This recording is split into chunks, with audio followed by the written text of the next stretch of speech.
Hello बच्चों, आज हम हिंदी का पाठ 16 यज्ञ का घोड़ा पढ़ेंगे। आपने रामायण और महाभारत आदि ग्रंथों के बारे में कथाएं सुनी होंगी।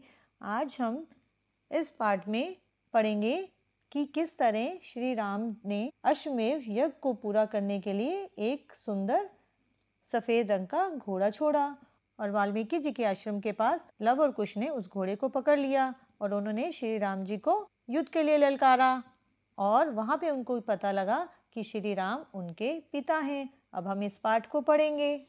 बहुत समय पहले की बात है। श्री राम ने सीता जी को त्यागने का आदेश दिया। लक्ष्मण सीता जी को वन में छोड़कर चले गए। सीता जी वन में ऋषि वाल्मीकि के आश्रम में रहने लगी। वहां उन्होंने अत्यंत सुंदर जुड़वा शिशुओं को जन्म दिया। वाल्मीकि ने उनका नाम लव और कुश रखा। ऋषि ने उनके पालन पोषण के साथ साथ उन्हें शिक्षा दीक्षा भी देनी शुरू की। ऋषि ने संपूर्ण रामायण को श्लोकों के रूप में उन्हें कंठस्थ करवा दिया। लवकुश जब थोड़ा बड़े हुए तो ऋषि ने उन्हें अस्त्र शस्त्र भी चलाने सिखाए।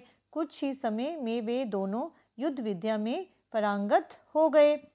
एक दिन राजा राम ने चक्रवर्ती सम्राट की उपाधि पाने के लिए अश्वमेध यज्ञ का आयोजन किया।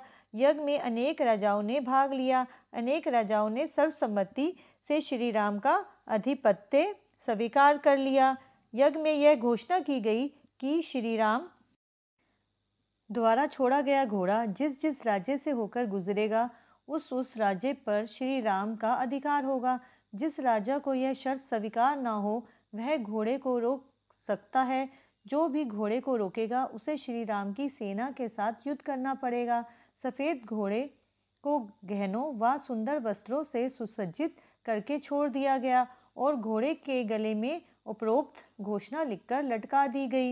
यज्ञ का घोड़ा घूमते घूमते ऋषि वाल्मीकि के आश्रम के समीप पहुंच गया।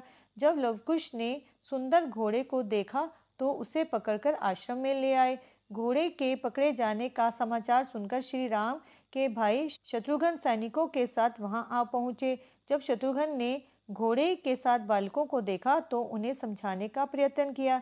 जब वे दोनों घोड़े को छोड़ने के लिए तैयार नहीं हुए तो शत्रुघ्न ने उन्हें ललकारते हुए बोला, यदि तुमने घोड़ा नहीं दिया तो हमारे साथ युद्ध करना पड़ेगा। बालक तो जैसे युद्ध के लिए तैयार बैठे थे। उन्होंने धनुष बाण निकाल लिए। दोनों ओर से बाणों की वर्षा होने लगी। कुछ ही देर में बालकों ने सभी सैनिकों को मार गिराया और शत्रुघ्न को भी वहां से भाग जाने को विवश कर दिया। शत्रुघ्न पुनः बड़ी सेना लेकर युद्ध करने आए। भयंकर युद्ध हुआ और शत्रुघ्न को दोबारा हार का मुंह देखना पड़ा। अंततः श्री राम को युद्ध करने के लिए स्वयं आना पड़ा।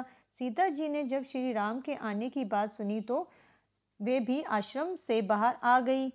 श्री राम को देखकर वे लवकुश से बोली, नहीं वत्स, ये तुम्हारे पिताजी हैं, इनसे युद्ध मत करो। माँ की बात सुनकर उन्होंने अपने शस्त्र फेंक दिए। श्री राम ने सीता जी को पहचान लिया। जब उन्हें पता चला कि लव और कुश उन्हीं के पुत्र हैं तो उनकी खुशी का ठिकाना ना रहा। उन्होंने हर्ष के साथ उन्हें गले लगाया। युद्ध विद्या में पारंगत एवं व्यवहार कुशल पुत्रों व सीता जी को अयोध्या ले जाने के लिए श्री राम ने वाल्मीकि जी से अनुमति मांगी।